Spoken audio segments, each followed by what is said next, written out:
I'm going to take a moment to walk through some different things that we wanted to make sure to hit on, but just to kind of wrap up this conversation, I wanted to see if either of you had a just quick distillation, because I know we've been talking about a lot of stuff here, and I'd love to hear if you have just a 30-second elevator pitch or just your best piece of general advice for how to find a good therapist, because we've covered so many different ideas, from like what is DBT to how religious can a therapist be, and where does their school matter, and what does their license matter, and all of those things.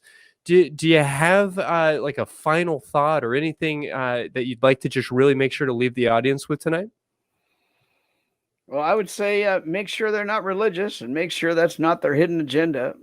That's my thing. I would also say one sign, it's not a perfect sign, but it is a sign we haven't mentioned, and this is secular sexuality here, and that is try to see if they're sex positive, if they've had the kind of training that would tell you they understand human sexuality.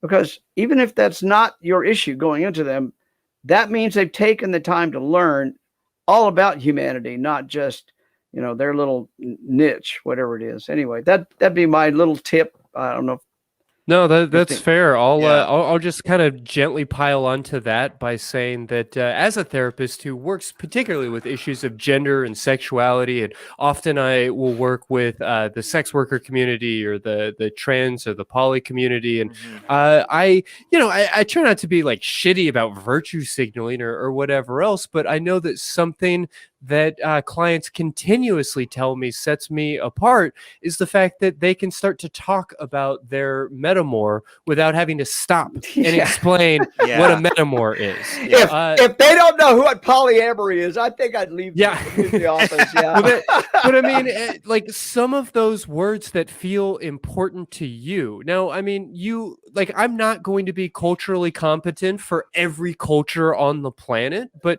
if you are looking for a therapist and you want to deal with a particular type of issue, and you start talking about, say, your chronic pain, say your relationship dynamic, or your profession, or these types of things, and you're having to stop and educate them on some of these topics, that's maybe a sign that they are not the right fit for you. They might be an incredibly talented therapist. They might be an incredibly kind and compassionate person.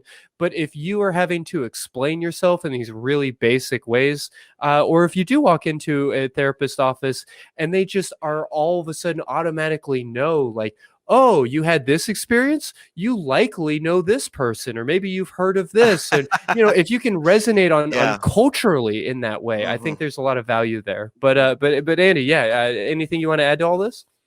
Well, I know we're on the Secular Sexuality podcast, but I would say that I'm not opposed to someone being religious so long as they don't have an agenda for you. I think that that's the biggest thing about like why it's difficult. I don't like the term Christian counselor because that in itself is an agenda. But if someone, that's the damage there, is if they have conditions by which they perceive the best route for you, because that's egotistical and narcissistic. I would say that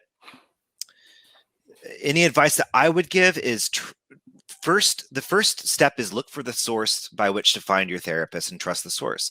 So if you have a friend who has a good therapist, or if you have a friend who is a therapist, like all three of us, look at the source first, someone who knows you. And then if you don't have that, then look for a way to connect before you pay, which is a consultation, or which is looking at their podcast interviews or anything like that, so you can get the vibe. The word vibe. Sure. Yeah. For lack of a better one, right? Of who they are, because it's true. You can look at their CV on their website, but it really comes down to how do you mesh with them and how do you dance with them, and that's surrendering yourself to the mystery. And lastly, I think I also want to emphasize that it takes a shitload of courage to do it, and willpower, and to recognize that within yourself as the first step. Yeah, I certainly work very hard to honor that with any client that comes into my office, that they likely spent months working up the Yeah, courage to get to this point. And then once they did get to this point, they likely went through a bunch of hassle and bullshit and perhaps some totally, bad therapists to get to me. totally. And I really want to honor that. Just very quickly, an anecdote from my dad that really stands out to me here. When I was younger, my dad, who's worked in restaurants his whole life, back in a day before we were turning in like applying for jobs online and everything else, and like actually having a printed resume that was on like nice cardstock that you couldn't lay out on Word document, but actually had to like take to a professional. He had his resume lined up like the menu of a restaurant menu. So his education was like under the appetizers, and special skills was like under the a la carte section, and things like that.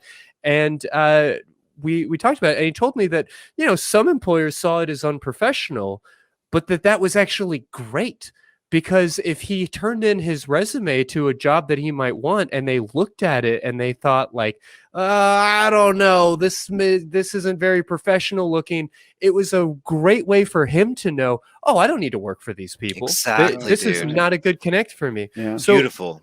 if you go to somebody's website and they have a bunch of hand-drawn cartoons, or if they have a bunch of like atheist content, or they have any of that good kind of stuff, Or they and play with it strikes dinosaurs. you, yeah, or if they play with dinosaurs, like whatever resonates with you, if you see something like that, is a therapist's opportunity to show you their personality. And if their personality is corporate and rigid, and or if it's overly like spa and soothing, maybe be skeptical of that. But if it Beautifully resonates said, for you, then Christy. go for it. Yes, Christy. I'm so into that.